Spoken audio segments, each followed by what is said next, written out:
आजच्या भागात आपण पाहणार आहोत की आदित्य आणि त्याचसोबत सिद्धू हे दोघंही जण बाहेर बोलत असतात.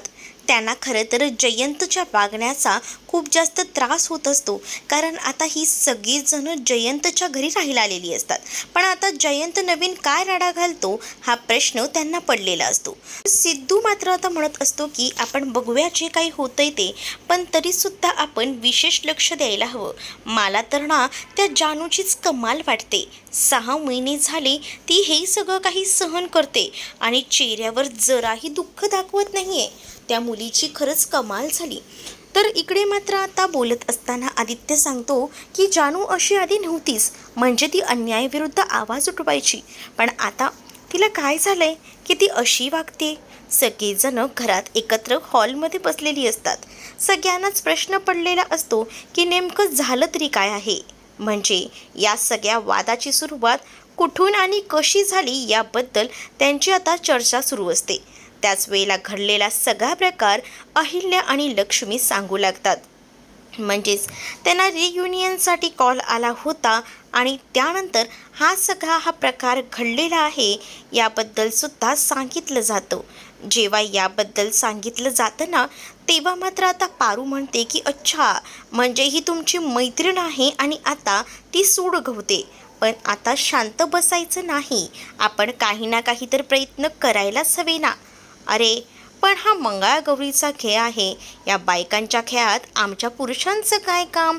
आणि तसंही हा मंगळागौरीचा खेळ इतका काय इम्पॉर्टंट आहे या पद्मा मावशीसाठी, असं देखील या संतोषचं सुरू असतं. तर इकडे मात्र जानू आणि जयंत एकमेकांकडे पाहत असतात. तर दुसरीकडे आता रूममध्ये गेलेली ही अहिल्या आणि त्याचसोबत लक्ष्मी आता बोलत असतात. आपल्याला आता शांत बसून चालणार नाही, आपल्याला यावर मार्ग काढावा लागणार आहे. आणि त्यांचं ठरतं की आपण एक टीम बघूया आणि ती टीम नक्कीच आपल्यासाठी काम करेल, असं काहीसं बघूया. हे असं त्यांचं ठरतं आणि म्हणूनच ती म्हणत असते अहिल्या की तू काळजी करू नकोस, यावेळेला मी उत्तम अशी टीम बघणार आहे. पण लक्ष्मीला खरं तर अहिल्या तिच्या पाठीशी उभी राहिली आहे आणि त्याचसोबत एवढं सगळं करते ना, त्याचं कुठेतरी मनाला वाईट वाटत असतं. तर इथे मात्र अहिल्या म्हणते की मी ठरवलं आहे, मी तुझ्या पाठीशी खंबीरपणे उभी राहणार. तर दुसरीकडे बेडरूममध्ये असलेला जयंत जानूवर चिडलेला असतो आणि तो म्हणत असतो की मी तुला आधीसुद्धा सांगितलं आहे की नाचायचे प्रोग्राम मला आवडणार नाहीत, तेव्हा तू मला म्हणाली होतीस की असं काही होणार नाही म्हणून, आणि आज तसंच सगळं काही होत आहे. हे कुठेतरी थांबायला हवं की नाही.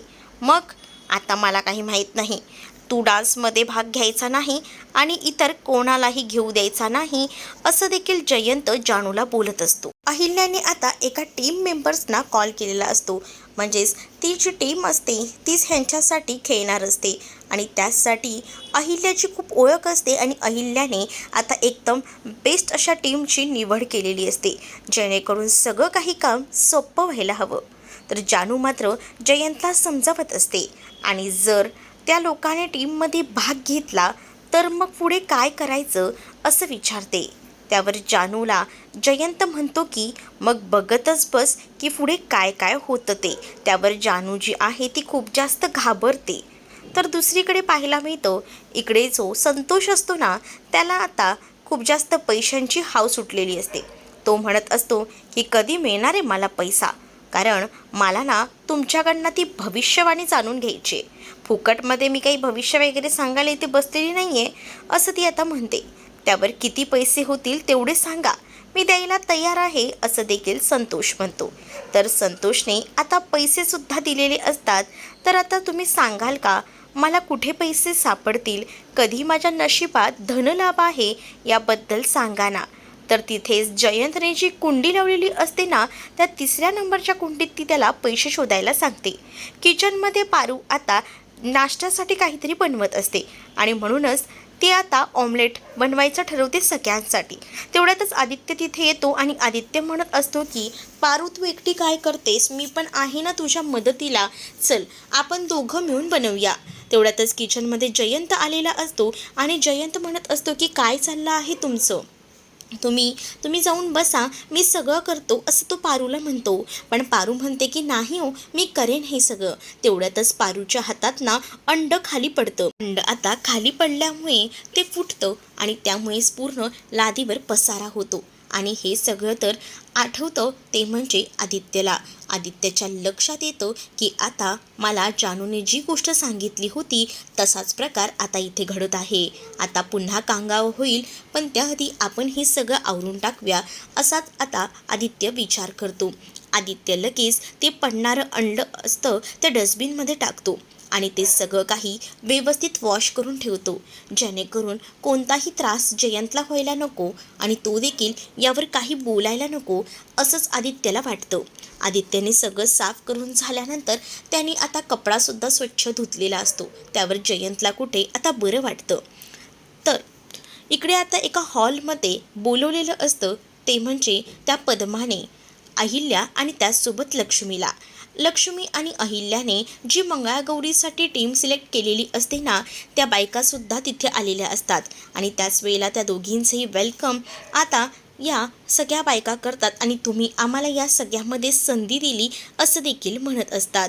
तर इकडे मात्र घरात च्या कुंडीच्या बाहेर 500 नाही तर 1000 रुपये तब्बल डबल सापडलेले असतात. त्यामुळे तो आता प्रचंड खुश असतो. संतोष म्हणत असतो की तुम्हीच खरंच माता खूप वेगळ्या आहात आणि तुमच्याकडनं मला अजून जाणून घ्यायचं आहे. तर दामिनी म्हणत असते की मी तुम्हाला अजून बऱ्याच गोष्टी सांगू शकते, तुम्हाला धनप्राप्ती कशी होऊ शकते ती, पण तुम्हीसुद्धा मला आता या सगळ्यामध्ये मदत करायची. म्हणजेच तुम्हीसुद्धा अजून काही गिराईक्सना माझ्याकडे घेऊन यायचं. म्हणजे कसं त्यामध्ये तुम्हालासुद्धा पुण्य मिळेल आणि मलासुद्धा माझं काम मिळेल. आणि असं म्हटल्यावर तो संतोष जो आहे तो म्हणत असतो इतकंच ना, असे हजारो लोक तुमच्यासमोर आणून उभे करतो, बघतच राहा तुम्ही. इथे वरद जो असतो तो आता खरं तर घरात बसून खूप जास्त वैतागलेला असतो. तो म्हणत असतो की खरंच ना मला ना कंटाळा आलाय, काय करू कळत नाहीये, इथे खेळायला सुद्धा काय नाहीये. भावना म्हणत असते की एक काम कर ना, हे जिने जे आहेत ना ते वर खाली कर, म्हणजे कसं तुला बरं वाटेल. पण इथे बघ ना किती छान छान झाडंसुद्धा आहेत. आणि त्याच वेळेला ते नेमका आता तिथे जयंत आलेला असतो आणि जयंत हे सगळं काही पाहतो. जेव्हा जयंत हे सगळं काही पाहतो ना, तेव्हा मात्र त्याला खूप मोठा धक्काच बसतो. कारण इकडे जी जानू असते तिने मात्र त्या झाडाचं पान तोडलेलं असतं, जे खराब झालेलं असतं. पण हे सगळं लांबून सिद्धूने पाहिलेलं असतं. सिद्धू आता म्हणत असतो की हे सगळं काय करताय तुम्ही, नका नका, ही झाडं तोडू नका बरं. आणि हे जे काही तोडलंय ना त्यालासुद्धा आपण परत चिटकवून टाकूया. आपण जानू आत्याकडनं ना लवकरात लवकर एक ना गम घेऊन येऊया आणि त्या गमच्या माध्यमाने हे तुटलेलं पान जोडून टाकूया. वरदला हे बोलल्यावर हसू येतं, कारण वरदला माहिती नसतं की नेमकं काय आहे. पण खरं तर जयंतला समोर बघूनच सिद्धू हे सगळं बोललेला असतो. तर मंगलला सुद्धा आता सहभागी करायला त्याने इथे आणलेलं असतं. संतोष म्हणत असतो की थांब, तुला इथे आल्यानंतर ना खूप जास्त पैसाच पैसा मिळणार आहे. अरे काही नाही रे, आपल्या आईबाबांकडे पैसा वगैरे, उगाच कशाला मला या सगळ्यात अडकवतोय. बघितलंस ना मागे आईने किती शिक्षा दिली होती त्या कडक लक्ष्मीचं रूप घेऊन. मग या सगळ्या गोष्टी विसरतोयस कसा रे तू. मला नाही बाबा या सगळ्यात सहभागी व्हायचं, तूच काय ते बघ, मला नाही राहायचं इथे, असं ती आता त्याला बोलत असते. पण तू आतमध्ये आलीस नाही ना तर तुझं खूप मोठं नुकसान होऊ शकतं असं देखील तो आता म्हणत असतो. त्यावर आतमध्ये नेमकं काय आहे तर दामिनी जी आहे तिला या सगळ्याचं नॉलेज आहे आणि ती कसे पैसे उखळता येतील याबद्दल सांगत असते की बघ, मी पण आज खूप सारे पैसे कमवले आहे, तुला जर कमवायचे असतील ना तर तू थांब इथे, मग तुला कळेल. तर दुसरीकडे आता अनाऊन्समेंट करायला तिथे आलेली असते पद्मा आता आपल्या टीमची ओळख करून देत असते आणि म्हणत असते की ही टीम आहे माझी, या टीमसोबतच मी इथे एंटर करणार आहे. खरं तर जी टीम लक्ष्मी आणि अहिल्याने सिलेक्ट केलेली असतेस ना त्याच टीमची ओळख खरं तर ती करून देत असते. आणि पद्मा ते विचार करत असतानाच म्हणत असते की बघा ही माझी टीम आहे. दुसरीकडे आता घरात अहिल्या आणि लक्ष्मी नसते हे आता कळलेलं असतं. मग ह्या दोघीच कशा काय जाऊ शकतात हा मोठा प्रश्न पडलेला असतो. नाही आपणही जायला हवं असंच आता ह्यांची चर्चा सुरू असते. मग आता कोण जाणार आहे तर आपण म्हणजे सिद्धू, आदित्य, पारू, भावना आणि आरती हे 5 जण आता लगेच तातडीने जायला निघतात, कारण तिथे जाणं सुद्धा तितकंच गरजेचं असतं. दुसरीकडे आता अनाऊन्समेंट करते आणि पद्मा सांगते की तुम्ही कोणतीही टीम आणू शकत नाही, कारण प्रत्येक टीम ही मी विकत घेतलेली आहे आणि ती टीम मी सांगेन ना तसंच काम करणार आहे. तर इकडे मात्र असणारी जी अहिल्या असते ती मात्र आता म्हणत असते की तू काही कर ग, पण आम्ही सगळ्यांना पुरून उरू. तू आता ही टीम कॅन्सल केलीस ना, आम्ही सुद्धा पंचक्रोशीत इतक्या ज्या काही टीम आहेत ना त्या सगळ्या टीम मेंबर्सना इथे उभं करू शकतो आणि कोणत्याही क्षणी आम्हीच ही बाजी जिंकणार असं देखील ती म्हणत असते. पण त्यावर पद्मा म्हणते की तुझ्यासाठी पंचक्रोशीतली कोणती तरी टीम यायला तर हवी ना, येणारच नाही, कारण या पंचक्रोशीत जी टीम येईल ना ती फक्त आणि फक्त माझ्यासाठी काम करेल. त्यामुळे तुमच्या बाजूने खेळायला कोणीसुद्धा येणार नाही. त्यामुळे तुम्ही आता हार पत्करून टाका, तुम्ही नाही जिंकू शकत असं देखील सांगितलं जातं. तर तिकडे मात्र पद्मा जी असते ती पूर्ण तयारीच असते. तिने काही माणसांना बोलवलेलं असतं आणि ज्या वेळेला आता काही माणसांना तिने बोलवलेलं असतं ना तिथेच मात्र आता ती माणसं खूप जास्त आक्रमक होतात आणि सगळे काही टमॅटो वगैरे फेकून मारतात. जेव्हा ते टमॅटो फेकून मारायला जाणार तेवढ्यातच तिथे आता आदित्य आणि सिद्धू आलेला असतो आणि त्यांना त्यापासून अडवतो आणि म्हणतो की तुमची हिंमत कशी झाली हे सगळं काही करायची. पद्माचे बॉडीगार्ड खरं तर आता आदित्य आणि सिद्धूला पकडायला येतात आणि म्हणत असतात की तुमची लोकांची हिंमत कशी झाली या प्रोग्राममध्ये यायची. पण तिथे भावना त्यासोबत पारू आणि आरतीसुद्धा येतात. तर रणरागिणी बनून आलेल्या भावना त्यासोबत पारू आणि आरतीला बघून पद्माची मात्र बत्ती कुलच होते. पद्मा म्हणते की आल्या का तुम्ही. त्याच वेळेला भावना आता शांत बसत नाही आणि त्याच वेळेला त्या म्हणतात की आम्ही आहोत या टीममध्ये आणि आम्ही हा मंगळागौरीचा खेळ करणार आहोत. मला सुद्धा बघायचं आहे की आता कोण हरतंय आणि कोण जिंकतंय ते, असं भावना म्हणते. आणि त्या दोघीही जणी ज्या आहेत त्यांना प्रोत्साहन करण्यासाठी स्टेजवर जातात आणि ही आमची टीम आहे असं सगळ्या मेंबर्सना सांगतात. त्याबरोबर भावना, सिद्धू आणि त्याचसोबत तिथे असणारा आदित्य हे सुद्धा म्हणत असतात की लक्ष्मी मावशी आणि त्याचसोबत आई तुम्ही नीट ऐका, ह्या ज्या काही बोलतायत ना ते बरोबर आहे. आपली फॅमिलीच आपली स्ट्रेंथ आहे आणि आपण एकत्र मिळून या सगळ्याला सामोरं जायचं आहे. त्यामुळे आपण आता हरणार नाही, आपण जिंकणारच आहोत हे सुद्धा आदित्य लक्ष्मीला समजावून सांगतो. त्यामुळे लक्ष्मीला सुद्धा आता खूप छान वाटतं आणि लक्ष्मीच्या अंगात देखील अगदी 10-3चं वय येतं ना अगदी त्या पद्धतीने आलेलं असतं. अहिल्यासुद्धा आता पद्माला सांगते की आमची टीम रेडी आहे, आता आम्ही सुद्धा बघतो की आमच्या टीमला तू कशी हरवतेस ती. तर सगळीजण आता घरी येतात. तर अहिल्या आदित्यला सांगत असते की आपल्याला ना हे प्रॅक्टिस वगैरे करायला हवी आणि त्यासाठी ना खरं तर ना गरज आहे का हॉलची, कारण तिथेच आपण सगळीजणं प्रॅक्टिस करू शकतो. पण आपल्या घरी असलो असतो तर आपण प्रॅक्टिस तिथे केली असती असं वीणा म्हणते.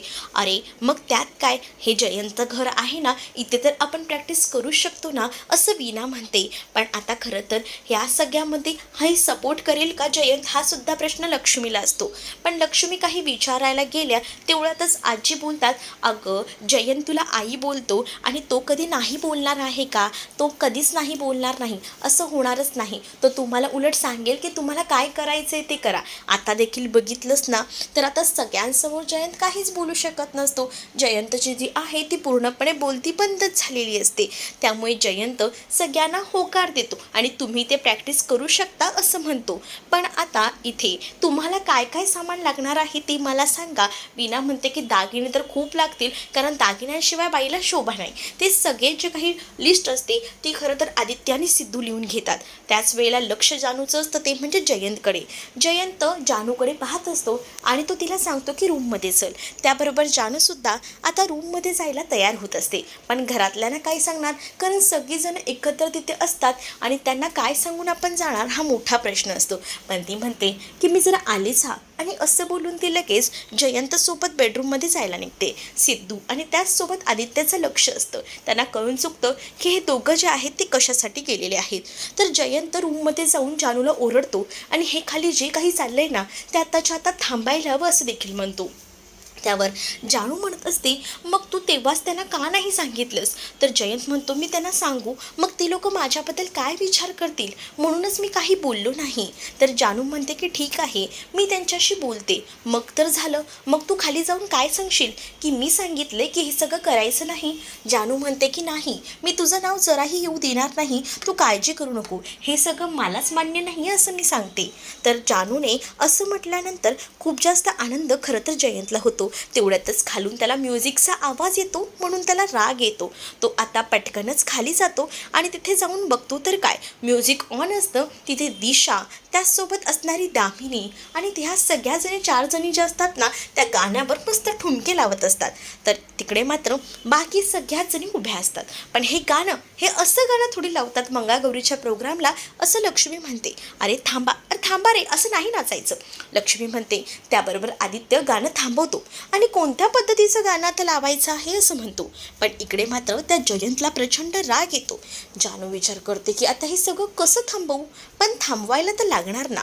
त्यावर काय मार्ग काढायचा हा मोठा प्रश्न खरं तर जानूला पडलेला असतो. पण जानू आता जयंतकडे पाहत असते. जयंत खरं तर खूप जास्त रागवतो आणि तो तडतड पावलं टाकत रूममध्ये निघून जातो. दुसरीकडे आता आपल्याला ही प्रॅक्टिस करायची आहे, पण ह्या गाण्यावर नाही, ह्याची गाणी वेगळी असतात आणि त्याचसोबत आपल्याला साड्यांवर ही प्रॅक्टिस करता येणार नाही. त्यामुळे आपल्याला सूट होतील, कम्फर्टेबल वाटतील असे कपडे घालायला हवेत आणि प्रॅक्टिस करायला हवी. तर दुसरीकडे तिथे असणारे सगळेच बसलेले असतात, म्हणजेच पुरुष मंडळी. पण आता लक्ष्मी त्याचसोबत अहिल्या यांना त्यांना सगळ्या पुरुष मंडळींना घालून द्यायचं असतं आणि म्हणूनच ते सांगतात की तुमचं काय आहे, तुम्ही जाताय का इकडनं? त्यावर तुमचा मंगळागौरीचा खेळ आम्ही बघतोय ना, आम्हालासुद्धा आवडतं हे सगळं बघायला, आणि तसंही तुमचं म्युझिक आणि सगळं काही अटेंड करायला आम्ही आहोत. कधी पॉज करायचं, कधी चालू करायचं आम्ही बघतो ना.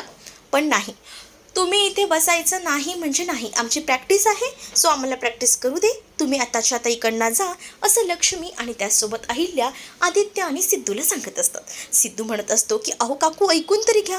पण अहिल्या आणि लक्ष्मी कुठे ऐकते, त्या दोघांनाही ती तिकडनं घालवून देते. आता सगळ्यांसाठी मस्त असे सलवार कमीज जे असतात ते खरं तर लक्ष्मी आणि अहिल्याने आणलेले असतात. भावनाकडे ऑलरेडी सलवार कमीज असतो म्हणून तिला नाही आणलेला असतो, बाकी सगळ्यांना कपडे आणून दिलेले असतात. तर खरं तर वीणाचा जो ड्रेस असतो ना तो खूप सुंदर असतो, म्हणून वीणा स्वतःच्या ड्रेसचं कौतुक करताना म्हणते की माझा ड्रेस खूपच सुंदर आणला आहे हा आई. तर हे मंगल बघते, तर मंगल म्हणते की मी हा ड्रेस घेतला तर चालेल का? त्यात वीणा काय बोलणार आहे, वीणा गुपचूपपणे देऊन टाकते. पण इकडे पारू तिला ड्रेस घालता कसा येईल याचा विचार ती करते, कारण तिला तिच्या बाने सांगितलेलं असतं की अशा पद्धतीचे कपडे घालायचे नाहीत, म्हणूनच ती तो ड्रेस घालायला नकार देत असते. सगळीजणं जमलेली असतात, पण आता या पुरुष मंडळींचं असतं की ह्यांची जी काही प्रॅक्टिस आहे ती पाहायची. पण ती कशी पाहायची, तर तेवढ्यातच तिथे आता दादासाहेब आणि त्याचसोबत श्रीनिवास येतात. म्हणतात की एवढंच ना, अरे तुम्हाला माहीत नाही रे कसं असतं ना ह्या बायकांचं, ते आम्हाला चांगलंच माहीत, जरा थांबा. आता ह्या सगळ्या बायका ज्या असतात ना त्या खरं तर सलवार कमीज घालण्यासाठी केलेल्या असतात. आता एक एक करून भावना, आरती, त्याचसोबत तिथे असणारी प्रिया, ह्या सगळ्याच जण ड्रेस घालून येतात. पण पारूने काही ड्रेस घातलेला नसतो, कारण पारूला ड्रेसमध्ये अनकम्फर्टेबल वाटत असतं आणि बानेसुद्धा तिला या सगळ्यासाठी परमिशन दिलेली नसते. दुसरीकडे आता लक्ष्मी आणि त्याचसोबत अहिल्या या दोघीही ड्रेसमध्ये येतात. त्या दोघींनाही असं ड्रेसमध्ये बघून श्रीनिवास आणि त्याचसोबत दादासाहेबांची मात्र विकेटच पडलेली असते. आता ह्यांच्या शेरो शायरींना सुरुवात होते. सगळ्यात आधी श्रीनिवास लक्ष्मीसाठी शेरो शायरी करतात, त्यानंतर दादासाहेब देखील अहिल्यासाठी करतात. तर आदित्याला सुद्धा शेरो शायरी करायचा मूड होतो, म्हणून तो पारूसाठी म्हणून करतो. पण घरात इतरांना कळत नसतं की त्याने शेरो शायरी नेमकी कोणासाठी केली आहे ती. तर पुढे आपल्याला पाहायला मिळतं की ही सगळी शेरो शायरी झाली असेल तर तुम्ही आता जाल का, कारण आम्हाला प्रॅक्टिस करायची आहे आणि आता खूप वेळ झालेला आहे, जा बघू तुम्ही इकडनं. पण ती लोक जायला तयार नसतात. तर लक्ष्मी जी असते ती आता आजीची काठी हातात घेते आणि म्हणत असते आता निघताय का? त्याबरोबर सगळेजण लक्ष्मीला घाबरतात आणि चौघही म्हणजेच वँकी, त्याचसोबत प्रीतम, सिद्धू आणि आदित्य आता हळूच तिकडनं जायला निघतात. पण श्रीनिवास आणि दादासाहेब तिथेच थांबलेले असतात. तर श्रीनिवास आणि दादासाहेब जेव्हा तिथेच थांबतात ना, तेव्हा आता लक्ष्मी म्हणते की ह्यांचं ना कॉन्ट्रॅक्ट मी आईंकडेच देते, आईच काय त्या बघतील. आता आजीसुद्धा काठी घेऊन दम देतात. त्याबरोबर सगळेच पुरुष मंडळी आता गुपचूपपणे तिकडनं जायला निघतात. तर आता सगळ्याच बायका फक्त उरलेल्या असतात. पण या सगळ्यांमध्ये त्यांच्या लक्षात येतं की हे काय, पारूने तर कपडे चेंजच नाही केलेत. पारू काय झालंय, तू ड्रेस का नाही घातलास, तिला विचारलं जातं. तर अहिल्या म्हणते थांब मी तुझ्या बाला फोन करते. आणि आता तिने मारुतीला कॉल केलेला असतो आणि ती सगळं काही सांगते त्याला समजवून. मग आता मारुतीशी बोलण्यासाठी खरं तर पारू पुढे आलेली असते आणि पारू सांगते की बा काय करू. तर आता तिच्या वडिलांनी सुद्धा ड्रेस घालण्यासाठी परवानगी दिलेली असते, म्हणूनच ती आता ड्रेस घालण्यासाठी आतमध्ये जाते. तोपर्यंत आता सगळ्यांची व्यवस्थित मांडणी होत असते की कसं उभं राहायचं आहे आणि कोणत्या गाण्यावर हा आपल्याला प्रोग्राम सुरू करायचा आहे. प्रॅक्टिससाठी आता सुरू होणार असते. तर दुसरीकडे मात्र बेडरूममध्ये जानूबद्दल आता खूप जास्त चर्चा रंगलेली असते खाली खरं तर. पण बेडरूममध्ये जानू आणि जयंत हे दोघंही असतात. त्याच वेळेला जानू जयंतला सांगते की तुला जर हे सगळं आवडत नाही आहे ना तर मी या प्रोग्राममध्ये पार्टिसिपेट करणार नाही आहे, पण प्लीज त्यांना जे काही करायचं ना ते करू दे, तू त्यांना अडवू नकोस. त्यावर जयंतला सुद्धा आवडतं की तो काहीच बोलत नाही आणि तो जानूला जवळ घेतो. आता इकडे ही पुरुष मंडळी जी असतात ना ही प्रॅक्टिस बघण्यासाठी खूप जास्त उत्सुक असतात, कारण त्यांना नाही प्रॅक्टिस बघायची असते. पण इकडे असणारे त्या दोघीही जणी म्हणजेच लक्ष्मी आणि अहिल्या ह्यांना टिकू देत नसतात, ह्यांना सरळ सरळ तिकडनं घालून देतात. त्यामुळे आता त्यांना बाहेर गेल्यानंतर सुद्धा ह्यांची प्रॅक्टिस बघायची असते. यामुळे ह्यांचा जीव नुसताना वर खाली होत चाललेला असतो, कारण खरं तर भावना ही मंगळागौरीच्या खेळात कशी नाचते हे खास करून सिद्धूला पाहायचं असतं आणि म्हणूनच त्याची खूप जास्त धडपड होत असते. तर दुसरीकडे दिशा हिच्या मनात अनेक प्लॅनिंग शिजत असतात आणि तिने दामिनीला याबद्दल सांगितलेलं असतं. मग ती विचार करते की ही दामिनी वर्क करेल की नाही माझ्या कामाचं, असाच ती विचार करत असते. पण दुसरीकडे सगळेच पुरुष मंडळी बाहेर असताना त्यांना आतमध्ये जायची ओढ लागलेली असते. आपण काही करून आतमध्ये जाऊया, काहीतरी प्लॅनिंग करूया असं त्यांचं ठरत असतं. त्याच वेळेला जानूला कॉल करायचा प्रयत्न देखील सिद्धूने केलेला असतो. तो म्हणत असतो की नक्कीच जानू आपल्याला या सगळ्यासाठी एक आयडिया देईल, आपण ती आयडिया वर्क करते का बघूया. आणि म्हणूनच सिद्धूने आता आयडिया करायची म्हणून जानूला कॉल केलेला असतो. तर जानू म्हणत असते की तुम्हाला खरंच या सगळ्यांची प्रॅक्टिस बघायची आहे का. तर सिद्धूला हे सगळं काही जानू विचारते. तर सिद्धू म्हणतो की हो मला ह्यांची प्रॅक्टिस बघायची आहे. तर सिद्धूला जानू भलतीच आयडिया देते आणि त्यानंतर सिद्धू फोन ठेवतो. आणि सिद्धू जेव्हा ही आयडिया सगळ्यांना सांगतो तेव्हा मात्र श्रीनिवास आणि त्याचसोबत दादासाहेब म्हणतात की तुला ही आयडिया पटते का, नाहीतर सगळीच जणांना आपण तोंडावर पडू. दुसरीकडे पारूसुद्धा छान ड्रेस घालून आलेली असते. आता प्रॅक्टिसला सुरुवात होणार असते. कोणाकोणाला कोणता खेळ येतो असं लक्ष्मी विचारते. त्यावर पारू म्हणते की मला एक खेळ येतो, मी सांगते. तेवढ्यातच दामिनी तिकडनं ओरडते आणि म्हणते म्हणजे आता ही पारूसुद्धा आपल्या या मंगळागौरीच्या खेळात सहभागी होणार आहे का. तर लगेच अहिल्या ओरडते आणि म्हणते तुला काय प्रॉब्लेम आहे पारू ह्या सगळ्यामध्ये सहभागी झाली तर. अगं पण ती नोकर आहे, नोकरांनी सुद्धा हे आपल्या प्रोग्राममध्ये सहभागी होण्यासारखं काय आहे. आणि तसंही तिचं लग्न कुठे झालं आहे, मंगळागौरीच्या खेळात लग्न झालेल्या बायकाच खेळतात असं तर दामिनी म्हणत असते. पण इकडे जी खरं तर अहिल्या असते ती म्हणत असते मला काही प्रॉब्लेम नाही आहे, बाकी इतरांना काही प्रॉब्लेम नाही, मग तुला काय प्रॉब्लेम आहे. पण दिशा आहे ना आपल्याकडे लग्न झालेली, तिलासुद्धा घ्या ना या माझ्यामध्ये. तर लगेच दिशा म्हणत असते की हो मला यायला आवडेल, मलासुद्धा भाग घ्यायचा आहे असं ती म्हणते. त्यावर मी येईन मग ही पारूचं काय. पारू म्हणते की ठीक आहे दिशा मॅडम तुम्ही भाग घ्या, तसंही मागच्या वेळेला मी होतीच ना, आता नको. मग आता लक्ष्मी म्हणते अगं असं कशाला, दोघी आलात तरी काहीच हरकत नाही, आपल्याकडे असं काही नाही आहे की तेवढेच मेंबर्स ठराविक लागतात, आपण जास्तीचे मेंबर्ससुद्धा आपल्या टीममध्ये ॲड करू शकतो. पण इथे खरं तर पारू म्हणते की नको नको तुम्हीच सगळेजणं खेळा, मी बघते ना तुमचा हा खेळ. असं म्हणून ती अलगद स्वतः बाजूला होते. पण कुठेतरी पारूच्या मनाला लागलेलं असतं की ती या घरामध्ये नोकर आहे आणि त्याचसोबत तिचं लग्न झालं नाही आहे, म्हणून तिला यामध्ये पार्टिसिपेट करता येत नाही. दुसरीकडे आता जी दिशा रूममध्ये गेलेली असते ना ती लगेच कॉल करते आणि कॉल करून जे आहे ती आता पद्माला सांगते की आपला प्लॅन वर्क होतोय आणि त्याचसाठी मी त्यांच्या टीममध्ये सहभागी झालेली आहे.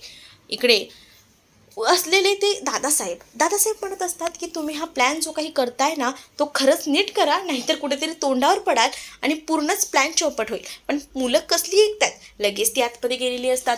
दिशा आणि त्याचसोबत पद्मा बोलत असतात. तर पद्मा म्हणत असते की तू त्यांच्या टीममध्ये सहभागी झालेली आहे ना, तिथेच आपण अर्धी लढाई जिंकलेलो आहोत, आता पुढे कसं करायचं हे तर मी तुला सांगत राहीनच, पण आता ज्या पद्धतीने चाललं आहे ना त्या पद्धतीने सगळं काही होऊ दे असं देखील पद्मा दिशाला सांगते. दिशा म्हणत असते की तुम्ही काळजीच करू नका, मी सगळं व्यवस्थित मॅनेज करते, फक्त आता मजा बघा. ह्यांना असं वाटेल की मी ह्यांच्या टीममध्ये आहे, पण तुमच्याबरोबर माझी सतत ड्रामेबाजी सुरूच असेल आणि आपण प्लॅनिंग करून ह्यांना चांगलंच अडकवूया असं यांचं सुरू असतं. तर इकडे मात्र आदित्य म्हणतो की पारूला का पार्टिसिपेट करता देत नाही आहे, तर अहिल्याने अजून लग्न झालं नाही आहे म्हणून त्यांना बाहेर काढलेले. असं कसं, अरे तिचं लग्न झालं आहे ना, पण हे अहिल्याला कुठे माहिती असं दादासाहेब आदित्यला म्हणतात. त्यावर आदित्यला राग येतो की पारूला ह्या सगळ्यामध्ये पार्टिसिपेट करू देत नाही म्हणून तो अहिल्याला हाक मारून बोलवून घेतो. अहिल्या म्हणते अरे प्रॅक्टिस करायची, आम्हाला सांग तुला काय बोलायचं आहे ते.